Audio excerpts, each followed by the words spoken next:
Hola a todas y todos, ¿cómo están? Estamos en una nueva sección de Educar con Sentido, junto a mi compañera Raquel Miño de la Universidad de Barcelona, y también agradeciendo a la ONG Faro Digital por este espacio. Tenemos hoy una entrevista muy especial por dos motivos. Uno, porque se trata de una de las voces referentes en términos de inclusión digital en Latinoamérica y desde Latinoamérica hacia el mundo. Y también se trata de un gran amigo nuestro que siempre nos ha acompañado y nos ha inspirado en muchos procesos. Y a la vez, porque cumplimos casi un año de la primera entrevista que le hicimos, cuando empezaba la pandemia y el confinamiento, y cuando hablábamos en ese momento de qué habíamos aprendido de la pandemia y qué nos iba a dejar la pandemia a comienzos de abril. ¿Quién iba a imaginar que todavía estábamos en la misma en ese instante, ¿no? En cuántas cosas han cambiado. Así que sin más, directamente te saludo desde de donde estés y bueno, agradecerte este espacio y que nos cuente cómo estás, cómo ha sido este proceso. Ya entraremos en detalle, ¿no? Sobre las consecuencias más racionales, pero sobre todo cómo ha sido para ti esta experiencia de un año de pandemia. Bueno, un saludo grande a Raquel, a Pablo y al equipo. Encantado de reconectar de nuevo. Pareciera que es un año como de 50 meses, ¿no tienen esa impresión? Días de 50 horas y semanas de 15 días. Es decir, ha sido un año largo, intenso, apretado, movido. Yo creo que un año doloroso. Un año que va a ser una pausa para todos nosotros. Va a ser un, no sé si un antes y un después, pero va a ser un hito que a la gente se le va a costar olvidar. Es decir, la gente va a decir, bueno, en un par de años más, digo, esto fue antes de la pandemia o después de la pandemia. Va a haber como un pequeño ahí, como un milestone, como dicen. Eh, pero al mismo tiempo, a pesar de lo duro y a pesar de las noticias demoledoras, para mí ha sido un año de aprendizajes brutales, es decir, ha sido un año de varios doctorados comprimidos en uno solo, por la necesidad de leer más, por la necesidad de actualizarse, por la necesidad de entender que los conocimientos que uno traía no alcanzan para responder a todos los retos. Y desde esa lógica más geek, yo te diría más nerd, ha sido un año extraordinario. Bueno, Cristóbal, un gusto saludarte, aunque sea a la distancia, pero poder platicar contigo. Como bien dices, ha sido un año de aprendizajes y además de que, bueno, cosas positivas también, ¿no? Como podernos encontrar a una punta del mundo y otra a la otra y poder conversar. A mí me gustaría preguntarte justamente qué es lo que aprendiste, ¿no? ¿Qué aprendizajes te llevas y qué destacarías de todo este año? Bueno, buenísima pregunta. Yo creo que los aprendizajes todavía están cocinándose. Estamos en proceso. Pero ya hay algunas lecciones aprendidas, ¿no? Para aquellos que trabajamos en educación y especialmente para aquellos que cruzamos con educación y tecnología. Eh, yo creo que se vuelve a la mesa este concepto de Barry Wellman de individualismo en red, que es súper interesante, que él lo planteó hace un par de años, pero ahora se hace más presente que nunca. Es decir, aquellos que tenemos acceso a Internet, estamos súper conectados, estamos hiperconectados, tenemos fatiga de Zoom hasta las narices, y al mismo tiempo echamos de menos brutal juntarnos con un amigo, tomar una cerveza o salir a caminar con un grupo de amigos o darle un abrazo a nuestros familiares, ¿no? Entonces, esa tensión de hiperconexión por un lado y al mismo tiempo de desconexión por el otro, hace que sea un periodo tan esquizofrénico, con tantas contradicciones oximorónicas, si ustedes quieren, y entonces, claro, a mí me pasa que digo, ok, ¿cómo hacemos para que la conexión sea significativa, para que tenga sentido, para que no sature y supla los vacíos que genera esto? Y quizás hay que recalibrar. No va a tener que ver no tanto con cantidad, sino con el tipo de calidad, con el tipo de conversaciones que podemos tener y no con pasarnos horas mirando una webcam, que es una experiencia realmente agotadora. Y eso trae un montón de preguntas para la educación. Un montón de preguntas para la educación, de cómo combinar sincrónico con asincrónico, tiempo presencial con tiempo diferido, que es lo mismo, entre paréntesis. El mismo espacio, distintos espacios, uno a uno, uno a muchos, muchos a muchos. Todas estas posibles combinaciones no dan lo mismo, y aprender a ajustarlas como los ingredientes de una cocina, ¿no? Aprender a saber cuándo es oportuno y cuándo no es oportuno uno sobre otro, yo creo que es para mí una de las cosas que queda más destapada, es decir, aquí nos falta mucho por aprender y mucho por reflexionar. Bueno, todos estos temas son de vital importancia, por eso los vamos a tratar con profundidad en esta entrevista, pero antes de entrar a todo esto que hemos aprendido, me gustaría hacer contigo un viaje de 10 años, y quizás desde ahí ir acercándonos a todo lo que ha sucedido hasta ahora, ¿no? Hace unos días, y diría quizás ya semanas, se celebraron 10 años de la publicación de Aprendizaje Invisible, que fue un libro bueno, que en cierta medida fue un referente en términos de pensarnos de pensar el sistema educativo como un espacio que está más allá del currículum del aula, ¿no? Sino que pudiese entregar valor a los espacios de aprendizaje que suceden en entornos formales, no formales, informales, dentro, fuera, y también a la vez marcaba una cierta denuncia a algo que no estaba haciendo bien el sistema educativo ya en ese entonces, ¿no? Más allá que el libro se haya publicado en 2011, justamente aunado conjunto de esfuerzos de distintas voces, vosotros lo mostráis en el libro, de distintas voces que ya lo planteaban. Entonces, entrando en este terreno, celebrando esto, conmemorando estos 10 años de esta obra tan importante, me gustaría preguntarte, así como a nivel general, ¿qué os llevó a desarrollar esa obra, ese libro en su momento? ¿Y qué significó también para ti y para John hacer esta publicación desde el momento que ya queda acceso de todas? Bueno, yo creo que ahí se puede distinguir, se puede responder la pregunta con separar forma y fondo. Hay cosas de forma que son divertidas o anecdóticas con respecto al libro y cosas de fondo. De forma vamos a poner las cosas en contexto. Estábamos en los años emergentes de la web social, había un entusiasmo, la gente se arrancaba el pelo por toda esta idea de cultura participativa y todos teníamos voz y la democracia iba a ser más colectiva y más diversa, ¿no? Incluso, si no me equivoco, eran los primeros años de Obama, o sea, estamos en un contexto donde las expectativas, y nota al pie, la ingenuidad era astronómica. Por lo tanto, no era un libro solo, se creó una red social a través de Ning, que luego se cerró, se recogieron las voces de colegas, amigos, expertos que trabajaban sobre esto. El libro se hizo con la UB, con su universidad, en acceso abierto desde el día 1, es decir, y se hizo en castellano y en inglés, luego se tradujo al castellano, lleno de códigos QR que hoy día no llama mucho la atención, pero hace 11 años no era algo tan común. 11 años, locura. Bueno, en realidad es 10 y un poquito. Entonces, todos esos son aspectos que tienen que ver con la forma del libro, que lo hacen un libro que a mí me pareció un libro muy dialógico, más de prescriptivo de decir lo que hay que hacer, generar debates. Con respecto al contenido, yo creo que el libro me parece que generó interés porque pudo reconectar los aportes de varios autores. Nosotros lo único que hicimos fue hacer de escribano, de transcribano, digamos, ¿no? De Van Illich, de la idea de unschooling, las miradas críticas de Larry Cuban sobre que los computadores o los ordenadores estaban sobrevendidos y subutilizados en su viejo texto.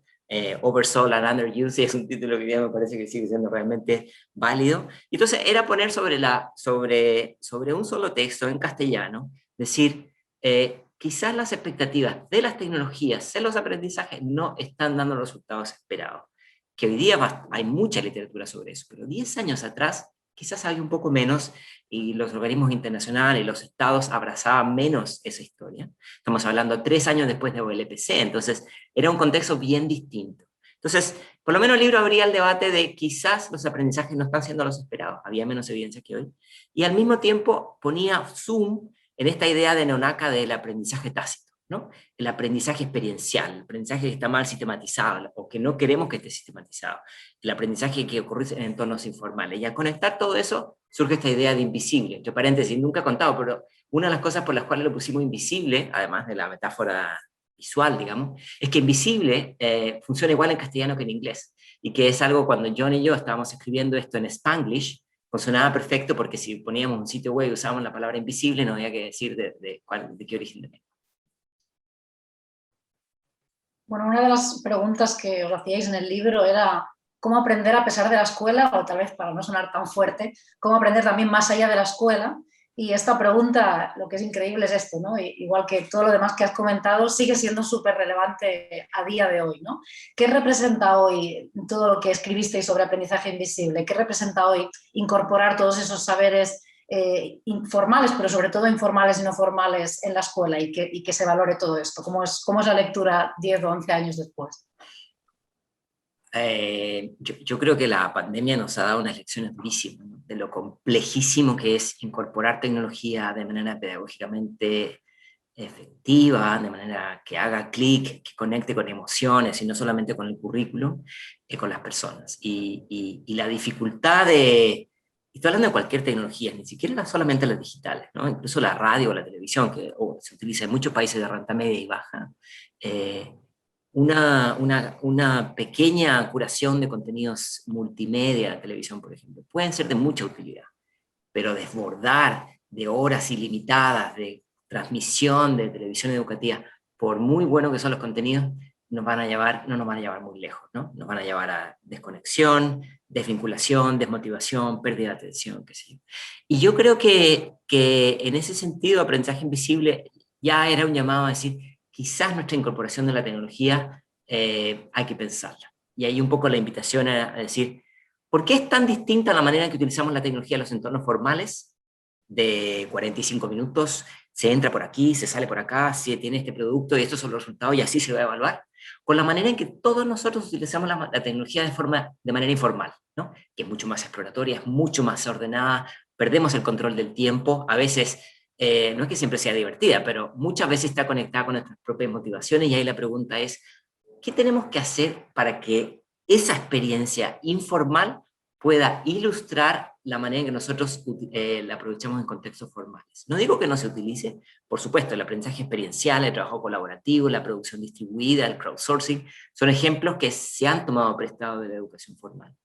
Pero en general, lo que vemos incluso todavía es cuando se quiere incorporar una tecnología y se quieren generar cambios en los logros de aprendizaje, hay que utilizarla cierta cantidad de minutos, ciertos días a la semana y con ciertos protocolos muy rígidos, que son bien distintos a esta otra manera. Yo creo que hay esa tensión, las tecnologías han cambiado, antes no teníamos antes en esa época Netflix se repartía por sobre, hoy día ya no. Sin embargo, las preguntas y esta como situación incómoda de las expectativas, que para mí, el gran mentor fue, además de Cuban, fue Buckingham, ¿no? Que decía, esto no está funcionando, creo que sigue tremendamente vigente. Creo que estás muteado, Pablo. Ay, sí, esa otra clásica de este año, ¿no? Mira, yo tengo una pregunta muy en la línea de lo que te acabas de plantear, Raquel. Lo primero es, el aprendizaje invisible a la vez de una oportunidad, también, como te decía al comienzo, desnudó algunas falencias en la estructura de un del sistema educativo moderno o que se está replicando en las últimas décadas. En los últimos años en general, ¿no? Sobre todo y con mayor hincapié desde la Segunda Guerra Mundial. Entonces, yo tengo aquí dos preguntas que hacerte. La primera es que nos definas, así como tú lo entiendes como autor, en una frase, sobre todo para nuestro estudiantado, ¿qué es el aprendizaje invisible para ti? Y la otra es, si seguimos a día de hoy, 10 años después de este libro, el sistema educativo, si sigue aún invisibilizando algunos aprendizajes relevantes, ¿y cómo hacer para que esto no suceda? Súper. Hice trampa, pero 3 en vez de 2, perdón. Te podrás imaginar la cantidad de veces que me han preguntado qué es aprendizaje invisible, ¿no? Yo hace mucho tiempo no hablo de este tema, pero yo siempre planteaba que aprendizaje invisible es más una provocación que un concepto concluido, o sea, finito, puesto que la educación tiene horror al vacío, ¿no? Todo aquello que no está documentado, que no está sistematizado, no puede ser. Cuando se hace un programa curricular, no puede quedar un casillero dentro del horario o del plan de estudios vacío. No, tiene que estar todo completo y ojalá lo cubramos lo más posible. Y hay una gran cantidad de académicos, mi amigo Carlos Magro siempre lo plantea, que el currículum, cada reforma es agregarle y agregarle y agregarle y nunca se le quita. O sea, yo creo que eso de horror al vacío puede ser una manera de entenderlo. Y aprendizaje invisible es tratar de poner una pieza que no encaja en ese puzzle, es decir, hay aprendizajes que van a ocurrir más allá de este espacio curricular. Hay aprendizajes que van a ocurrir cuando estamos durmiendo, cuando lo estamos pasando bien, cuando estamos practicando algún deporte, cuando estamos socializando con alguien, que puede conectar con el aprendizaje formal. Entonces, el aprendizaje invisible ponía énfasis en todos aquellos aprendizajes que van más allá de los saberes curriculares formales explícitos, aquello que es fácil de evaluar. Ponía énfasis en algo que ha crecido en relevancia en estos 10 años, que son las habilidades blandas en ese momento. Hoy día se les ha cambiado un poco el nombre, se les llama habilidades difíciles de medir, se les llama habilidades socioemocionales, han ganado agenda, pero todavía son habilidades de segundo orden, ¿no? Mira, está muy bueno que tengas empatía, pero lo que yo quiero es que tú sepas aprender a programar, ¿no? Es decir, vamos a poner las cosas en prioridad. Tú aprende a programar para que te vaya bien en la vida, y si tienes empatía, bueno, vas a ser buenos amigos. Que yo creo que todavía nos falta camino por avanzar en eso, nos falta camino por reconocer que son igual de importantes, nos falta camino por avanzar en aprender a medirlas y a reconocerlas y validar. Esto de las medallas ha sido interesante, pero no ha ganado el momentum que imaginábamos. Y el tercero tiene que ver con la tecnología, ¿no? Que ponía un énfasis en que los usos formales de la tecnología, la verdad, no nos han llevado a los lugares que esperáramos. Y para mí la publicación más relevante en esta línea fue este trabajo que sacó la OECD en el 2015, que se llamaba Students Computer Learning, y que mostraba que no había correlación entre el equipamiento tecnológico y los desempeños en las pruebas PISA. Y la OECD, que toda la vida fue un gran promotor, entró en una situación de mucho conflicto, ¿no? Pero creo que tiene cierto valor que lo hayan puesto sobre la mesa. O sea, yo creo que se ha ido ratificando eso, y hoy día, en tiempos de pandemia, hemos visto que países con mucha conectividad, como Bélgica o Italia, los estudiantes están hartos de seguir aprendiendo con tecnología en tiempos de pandemia y que necesitan la presencialidad. Es decir, hay todavía puentes que construir, hay mucho que avanzar, y como dicen algunos autores, es increíble lo poco que sabemos sobre esto. Cristóbal, ¿qué puentes se han empezado a tender y ya están tendidos? ¿Qué ha cambiado de lo que proponíais, lo sugeríais en el libro, y qué se ha mantenido inmutable? Yo de la lectura ya hace unos años, pero algo que siempre recuerdo es la parte de la evaluación, ¿no? Que es súper crítica y que comparto al 100%, ¿no? Un tipo de evaluación hegemónica que todavía tenemos, que aporta poco, ¿no? No en todos los casos, muchas veces sí es más una evaluación de acompañamiento, pero en muchos casos simplemente como para cualificar. ¿Qué dirías que sí que se está cambiando, y qué dirías que se mantiene inmutable, y por qué es tan difícil cambiar? Bueno, me encanta el tema de la evaluación, porque por alguna razón la evaluación llega mucho más tarde que el resto de las discusiones. O sea, de los reductos de resistencia al cambio, creo que la evaluación es desde las más eficientes en términos de... tiene mucho talento para resistirse al cambio de las discusiones. Y después, cuando escribí Innovación Pendiente, yo quería poner énfasis en eso, en que una de las innovaciones más pendientes aún es la incapacidad para reconocer otras formas de producir y aplicar el conocimiento.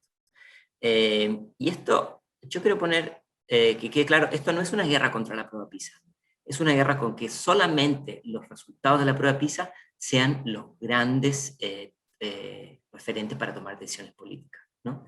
O sea, una cosa que conectando con la pregunta de Pablo también, de qué ha cambiado, hoy día, esto es poco popular decirlo, pero hoy día la educación de hoy frente a la de 10 años es muchísimo más cara, y ha cambiado muy poco en los desempeños, en los resultados, ¿no? Es decir, los resultados, por ejemplo, de los países de la OECD prácticamente no han variado en 10 años, sin embargo la inversión en educación ha sido infinitamente superior, ¿no? Es decir, tenemos una educación más cara sin mejores resultados. Ahora, la pregunta es, si estamos midiendo lo correcto, es decir, a lo mejor debiéramos medir otro tipo de cosas también, no en vez. La misma OECD, que yo critico por la prueba PISA, ahora desarrolló una evaluación ahora en el 2020 sobre habilidades socioemocionales en algunas ciudades. Está haciendo algún piloto en algunas ciudades para poder medir otro tipo de habilidades que tienen más que ver con ciudadanía y con los otros tipos de destreza, por ejemplo, en la resolución de problemas de manera colaborativa. Eso cambió en estos 10 años. Y siempre plantean un resultado que a mí me encanta repetir porque creo que es fundamental. Dicen que aquellos estudiantes que han crecido en entornos más diversos, es decir, donde hay estudiantes de distinto origen, tienen una mejor correlación con su capacidad de colaborar y dialogar con personas para producir conocimiento de manera conjunta. Es decir, la diversidad te prepara mejor para un mundo cambiante, para un mundo en colaboración. Eso para mí es una súper buena noticia en términos de resultados, pero también es una buena noticia que la misma prueba PISA o la misma OECD, que fue muy prescriptiva en su evaluación más tradicional, aunque ellos plantean que solamente competencias, hoy día está abriendo el pool a otro tipo de destrezas. Las habilidades digitales todavía no se terminan de evaluar de una manera sistemática, pero este estudio ISILS ha ido creciendo y en el 2022 o 2023 en la Unión Europea se va a aplicar a nivel de continente. Me parece importante porque las habilidades digitales hoy día pasan a ser un alfabetismo fundamental también. Entonces, bueno, yo creo que hay como señales de cambio que son graduales y que probablemente sus hijos o los hijos de sus hijos las van a disfrutar. Nosotros estamos en el tránsito y algunos países están más abiertos a esto que otros, pero yo creo que no hay vuelta atrás, que estas mutaciones van a darnos muchos caminos de otras cosas. Y déjame terminar con esto. Cuando hablamos solamente de evaluaciones tradicionales, donde lo que se valora es el componente cognitivo, eso es un gran prescriptor de las oportunidades que puede tener una persona para entrar a educación superior y luego para entrar al mundo del trabajo. Y hoy día, para entrar al mundo del trabajo, ya no basta solamente saber de qué universidad saliste, también importa saber qué hiciste durante tu formación, dónde desarrollaste tus habilidades, dónde exploraste, dónde emprendiste, qué hobbies tienes, cómo utilizas el arte, te gusta hacer exploración, utilizas el deporte, es decir, un pool de otras habilidades que es mucho más completo, que a los empleadores también les interesa, que esto nos está diciendo que hay que aumentar la mirada en 360. Bueno, ya ha respondido un poco a la pregunta final que teníamos sobre el libro, pero como hubo el COVID, como ha sido la pandemia, también sigue vigente, ¿no? Porque evidentemente tu obra desde el aprendizaje invisible, después la evaluación pendiente, bueno, la innovación pendiente, y ahora acepto las condiciones, van en una línea de conectar, o de otorgar valor al aprendizaje más allá de lo que se te puede enseñar en la escuela, porque la vida, tú mismo recién lo decía, digital está mucho más allá de la escuela, ¿no? Entonces hay todo un desafío y entiendo que también tu trabajo actual también apunta a eso.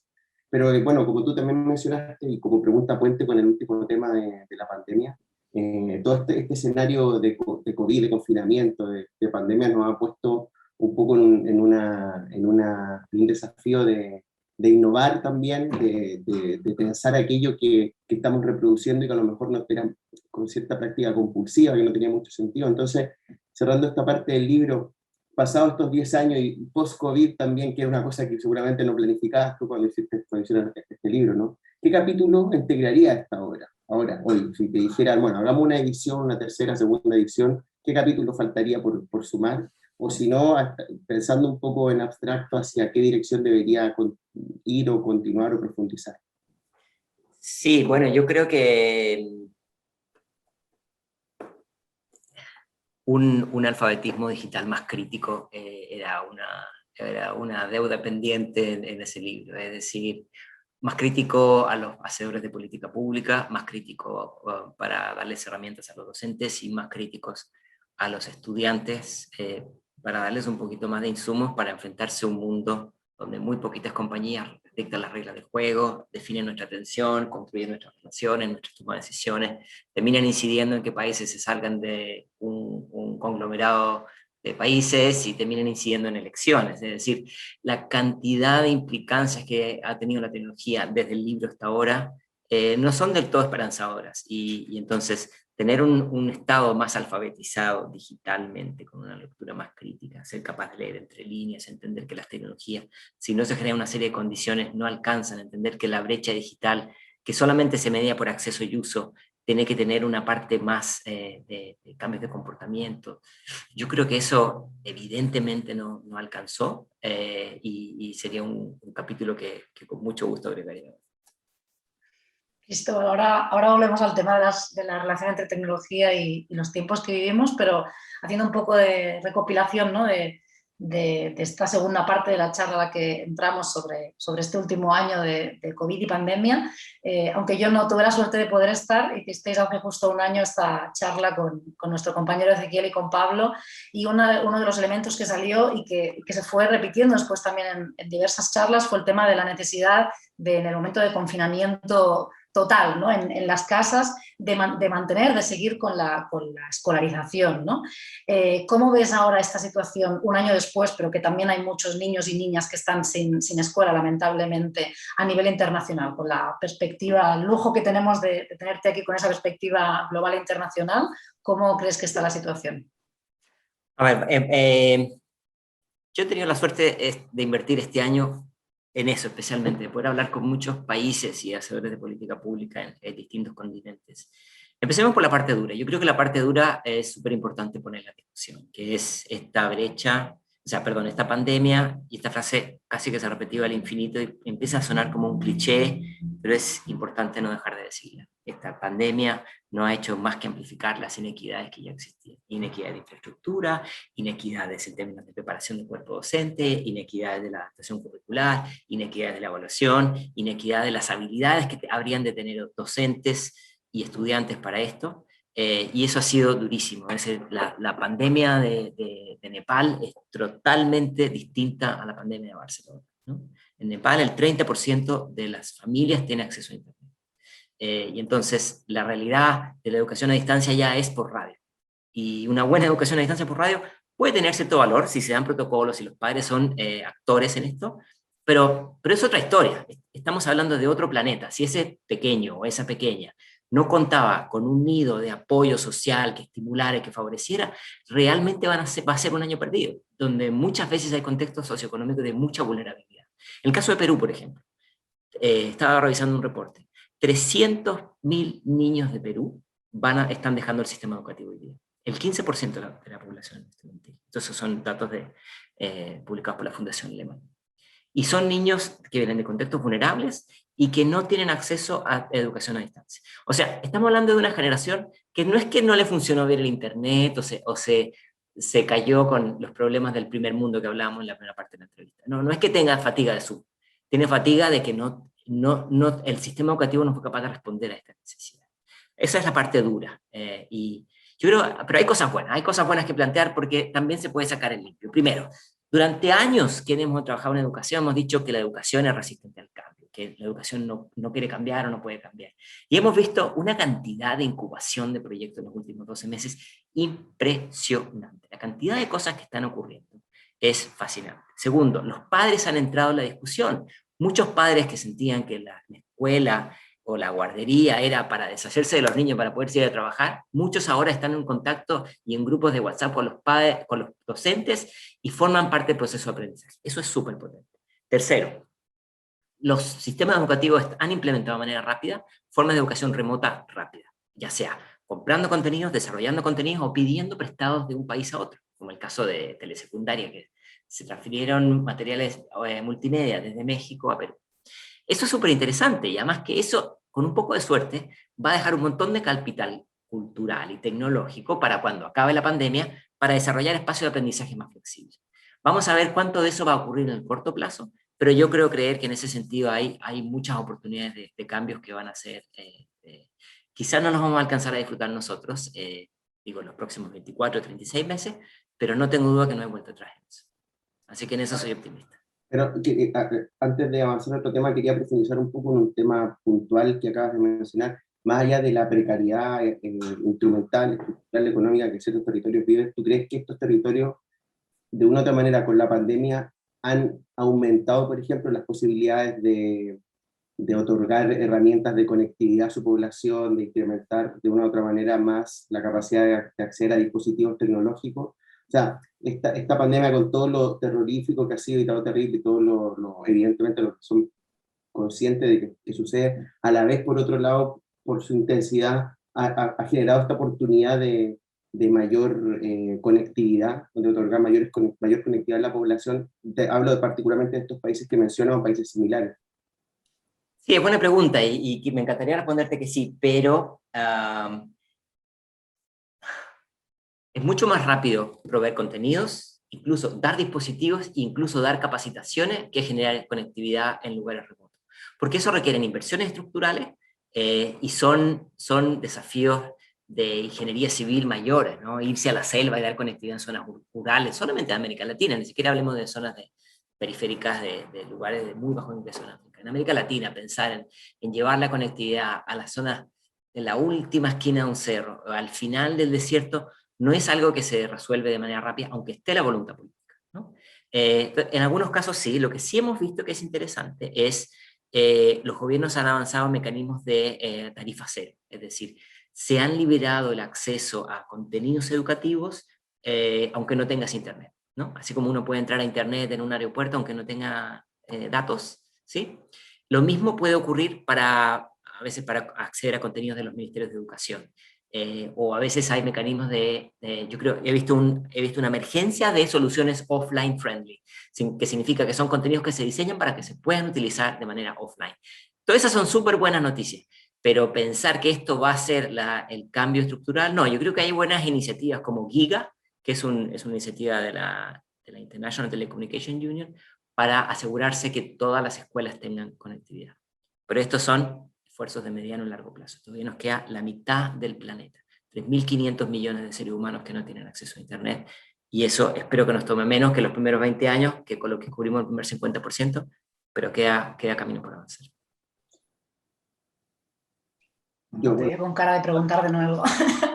Sí, no, yo quería preguntar, no quería repreguntar, pero como dice esta intermediación ahora continúo un poco con lo que teníamos pensado. Básicamente, porque justo me das como el colofón ideal para ya una de las últimas preguntas, que es si en relación a las tecnologías digitales, ¿no? Evidentemente, antes las seguimos debatiendo, pero cuando viene la pandemia son una herramienta que se utiliza, ¿no? O sea, más allá de su propio origen y de las tensiones que nos generan, las tecnologías digitales han tomado una sustantiva relevancia en todo este proceso pandémico y su valor social y económico se incrementó sustantivamente. A tu juicio, ¿qué oportunidades y riesgos puede representar esta situación, ¿no? Por un lado, el aumento de su valor social y económico, pero por otro lado también las precauciones que debemos tener. Y perdón, pero si me dejas incorporar, ¿no?, a esta pregunta, el hecho de que estemos tantas horas en la pantalla, ¿no? O sea, el hecho de que por mucha brecha digital que exista, ¿no? Hay muchísimas personas en el mundo que estamos 10 o más horas delante de la pantalla, no solamente para nuestra educación, nuestro trabajo, sino también para el ocio, ¿no? ¿Qué implicancias tiene también todo esto? ¿Qué oportunidades y riesgos, como decía Pablo? Buenísimo, son dos buenas preguntas, pero son a públicos súper distintos, ¿no? Porque uno son las implicancias y el otro, lo que nuestro amigo Alejandro Piscitelli habla como la dieta cognitiva, ¿no? Una buena administración de la atención, de los retos que ofrece Internet. La pregunta de Raquel, que es súper importante y es una pregunta que yo estoy trabajando, es más una pregunta de primer mundo. Es una pregunta que atañe a aquellos que tienen acceso a infraestructura, ¿cierto? Que tiene que ver con un escepticismo crítico, pero inteligente, es decir, no significa no creer en nada, pero ser capaz de leer entre líneas, ser capaz de exprimir la información, ser capaz de cuestionar la información, ser capaz de preguntarse por qué el algoritmo me da estos datos y no me da otros, y si otra persona entra en otro navegador le va a dar los datos. Tiene que ver con entender que es un algoritmo y con entender que mucha de la información que nosotros consumimos a veces la pensamos de manera automática, y que la sobreabundancia de exposición, que es lo que hemos tenido en esta pandemia, nos ha hecho que los límites, las fronteras entre contextos se han diluido de manera brutal. El otro día decía una charla TED que el commuting, que es el transporte de la casa a la oficina, que muchas veces odiábamos, especialmente en ciudades grandes, era una maravillosa manera de hacer una pausa entre el contexto A y el contexto B. Y hoy día la pausa entre el contexto A y el contexto B es, como decía Charlie García, yendo de la cama al living. Es decir, no hay diferencias, no hay diferencias. Y eso nos hace que nuestra vida pública se combine con nuestra vida privada y el trabajo se meta en la familia, en fin, cuesta horrores eso. O lo que llamaba Dana Boyd el colapso de contexto, ¿no? Que se cruzan todos. Súper importante, pero son retos de una habilidad digital más avanzada, digo yo. Que creo que nos va a faltar tiempo para hablar de eso, pero yo creo que va a quedar en la gente. Los retos o las lecciones que nos quedan en base a la pregunta de Pablo, que tiene más que ver con qué sacamos el limpio de estas brechas. Aquí yo creo que el trabajo de Justin Reich, se lo recomiendo muchísimo, que se llama Failure to Disrupt, fallar en disrumpir, es súper bueno porque dice que cada nueva tecnología abre nuevos horizontes y que expande las brechas, no las reduce, ¿no? Cuando entramos a inteligencia artificial o realidad virtual, no es que las brechas anteriores se acaban, sino que hay más brechas en el frente que atender. Y él también plantea que las expresiones de exclusión social y cultural son más estructurales que la brecha digital. Dicho de otra manera, la brecha digital no es más que un reflejo de inequidades preexistentes, que ahora las hemos etiquetado como brecha digital. Hablaba de esto en la mañana con un colega de Pakistán y él me decía, estás hablando de la pobreza digital 2.0 o algo así, como trivializando el concepto. Puede ser o no, pero lo interesante es que hoy día vemos la pobreza bajo este prisma de la brecha digital, pero que tiene que ver con problemas que existen desde mucho antes que la pandemia y a veces mucho antes que Internet. Para hacerte una pregunta más en línea política, ¿no? Nos encontramos unos gobiernos que ya hace años, no es nuevo, pero como decías antes, también ahora hay un antes y un después, que se encuentran igual como superados por todo lo que está pasando, ¿no? en muchas líneas, y ahí podría haber muchísimas respuestas, pero específicamente en relación a la protección de la ciudadanía, al protegerla delante de los nuevos retos que implica la entrada de todas estas grandes multinacionales, ¿no? De recogida de datos, de análisis de datos, etcétera. ¿Qué consejo darle o hacia qué línea tienen que ir los gobiernos para poder estar al día y para poder responder a todas esas fragilidades, ¿no? Y vulnerabilidades de la ciudadanía? Acabo de terminar de ver un documental de Reagan y Reagan decía, el Estado es el problema, cuando era la idea de que el tamaño del Estado se redujera, ¿no? En los tiempos de Thatcher. Aquí yo creo que el Estado no es el problema, pero el Estado no ha tenido la capacidad para articular a los distintos actores para atender estos retos. Con Pablo estamos terminando un estudio sobre esto, de cómo los estados responden a estos cambios en tiempos de pandemia, con algunas plataformas en particular. Y una de las cosas que estamos viendo es la enorme dificultad que tienen los estados para orientar a la ciudadanía, para generar no solamente la habilidad básica de usar la herramienta A, B o C, sino de cuidar a las personas, de ponerlas al centro, ¿no? Yo creo que el discurso del entusiasmo de la tecnología no va en contra del discurso de la alerta, del cuidado, de la protección. No son antagónicos. Eso es lo que nos ha costado enorme trabajo, ¿no? No por abrazar las oportunidades que ofrece la tecnología, vamos a descartar los costos de transacción que tienen ellas. Y ahí me parece que los estados no han todavía podido ser capaces de responder. Yo creo que sería un error esperar que el Estado dé todas las orientaciones, pero también sería un error olvidar que el Estado puede ser un gran orquestador de estas reflexiones que también la academia tiene para aportar, la sociedad civil, centros de investigación, en fin. O sea, yo no espero que los ministerios de educación, además de ser encargados de conectividad, definición de contenidos, capacitación de docentes, revisión, actualización de las innovaciones en las evaluaciones y todas las cosas que hemos dicho, que además de orientaciones en esto, pero por lo menos que consulte a las comunidades expertas para generar agencias que den lineamientos prácticos. Esa es la parte donde yo creo que queda mucho camino por avanzar. Es decir, educar a la ciudadanía de una manera distinta. Y esto no lo vamos a resolver solamente con legislaciones. Es decir, tienen que haber estas oficinas o agencias o espacios de diálogo y de orientación, así como para cuidar a la gente que se lave las manos, vamos a tener que hacer lo mismo para que se lave las cookies, ¿no? Para que se lave el browsing, para que tenga contraseñas buenas, para que construya varias identidades en Internet y no solamente una y quede expuesta con todo ese tipo de cosas. Me parece que los estados podrían decir, voy a licitar este conocimiento, porque a lo mejor hay otras personas que saben más que yo, y vamos a construir un espacio más colectivo. Entonces, por eso decía, yo creo que el Estado como un orquestador, y no necesariamente como la única fuente válida. ¿Por qué? Porque las tecnologías cambian a una velocidad brutal, y no podemos esperar que una organización que es grande, que es compleja, que no se caracteriza por ser la más rápida en cambiar, tenga que tener todas las respuestas a estos retos. Última pregunta, para cerrar, porque evidentemente, aprovechando que tenemos, queríamos saber tu opinión sobre este tema, ¿no? Al parecer la pandemia está dando paso a un escenario que ya se denomina en distintos sectores post-pandémicos y que está generando nuevos desafíos y retos de cara al futuro. Unos retos que un poco tensionan también todos los objetivos 2030 que hay, ¿no? Esto lo hemos hablado en otro momento. ¿Quién queda a partir de ahora, a tu juicio, ¿no? ¿Hacia dónde, sin hacer futurología, pero hacia dónde ves que van a ir los énfasis de la educación con la información que tú manejas y la escuela, sobre todo el sistema educativo, a partir del 2022, cuando se supone que la pandemia esté controlada? Se supone, esperemos que se suponga. La velocidad de vacunación en los países más afluentes, por llamarlo de alguna manera elegante, es 25 veces más acelerada en términos de respuesta de vacunas que los países de renta media y baja. Es decir, hay países que muy probablemente van a seguir pateando la pandemia por mucho más tiempo del que quisieran. Y entonces yo creo que esto evidentemente va a llevar a recalibrar cuáles son las metas las metas del milenio, las metas 2030.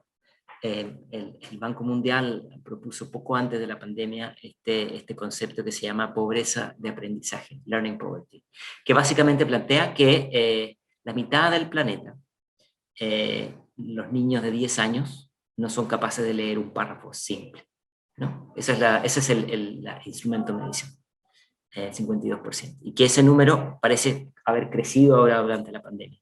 Y ese número crece exponencialmente en países, esto es promedio mundial, pero ese número crece al 60, al 70 y más en países de renta baja. Es decir, estamos hablando de un texto básico. Al principio de esta entrevista estábamos hablando de habilidades digitales avanzadas, y aquí estamos hablando de entender un párrafo sencillo. Por lo tanto, creo que todos los instrumentos y alertas nos hablan de las consecuencias profundas y a largo plazo, pero yo creo que en lo más inmediato vamos a tener que recalibrar las metas y las prioridades y las priorizaciones. Ahora, yo creo que, como decía hace un momento, la parte positiva es, estamos viendo una incubación enorme, pero brutal. O sea, mecanismos de apoyo remoto a docentes a través de WhatsApp y que están mandando información super low tech, que puede ser de gran ayuda y que se orientan y se generan comunidades y espacios de discusión y repositorios de materiales y buenas prácticas y transferencias. Yo creo que todo eso va a generar, como dicen en el mundo de emprendimiento, spin-off positivo. Pero hoy día estamos muy encima para verlo. Si esta pandemia durara 5 años, yo creo que ojalá que no, por supuesto, lograríamos realmente cambiar una generación. La pregunta está en si se acaba ahora, va a ser como una mala noche y volvemos a la normalidad. La pregunta está, ¿cuánto vamos a sacar en limpio de esto? En general, el ser humano tiene enorme resistencia a los cambios de hábitos, ¿no? Tratamos de volver a nuestro espacio tradicional donde nos sentimos cómodos. Si esta pandemia dura tanto que ya luego no vamos a querer ir a trabajar a la oficina o no vamos a querer trabajar en el aula, entonces es probable que... pero al mismo tiempo hay otra manera de verlo, y es, hay comunidades que son más abiertas al cambio que otras. Yo creo que la innovación no ha de ser ubicua en términos de esperar que todo el mundo quiera cambiar. Pero con que un porcentaje suficiente haga los cambios, eso va a permitir que dentro de las propias comunidades se generen discursos y debates al respecto que yo creo que son los que todavía están en deuda pendiente. Déjame terminar con esto, diciendo esto. Ahora ya como que todo lo que es pre-pandemia es como una nebulosa, ¿no? Pero el discurso pro tecnologías digitales y de la importancia de la digitalización de la sociedad, por lo menos desde la época de don Manuel Castells, actual ministro, ¿no? Y hasta ahora se ha repetido al infinito. Y ahora hemos visto con este examen estandarizado internacional que se llama pandemia, que no hemos aprobado, ¿no? O sea, no alcanza con los entusiasmos de los discursos. Hay que buscar maneras que esto sea más inclusivo. Que no sea solamente top-down, que también sea bottom-up, que no sea solamente los centros urbanos, también beneficie a los centros rurales. Y ahí todavía nos queda enorme camino. Pero al mismo tiempo, yo creo que somos unos afortunados de poder ser testigos de esta transición. Bueno, Cristóbal, pues recogiendo un poquito y agradeciéndote por el tiempo que nos has dedicado, tantísimas ideas en tan poco tiempo, ¿no? Así comprimidas. Yo quería agradecerte, y bueno, en nombre también de Pablo y Ezequiel, que diría que nos has dejado muchas respuestas, pero sobre todo muchas preguntas. Y nos has dejado muchas problemáticas, algunas de las cuales teníamos conciencia, pero muchas otras también no. Y creo que una de las claves, ¿no?, de lo que dices es el que el trabajar por resolver y por abordar estas problemáticas tiene que ser colectivo, ¿no? Y de ahí pues un ánimo para seguir investigando, para seguir colaborando contigo y con tantos otros que se sumen, ¿no?, a todos estos retos que tenemos que al final abordar juntos. Así que pues muchísimas gracias por el tiempo y por estar aquí.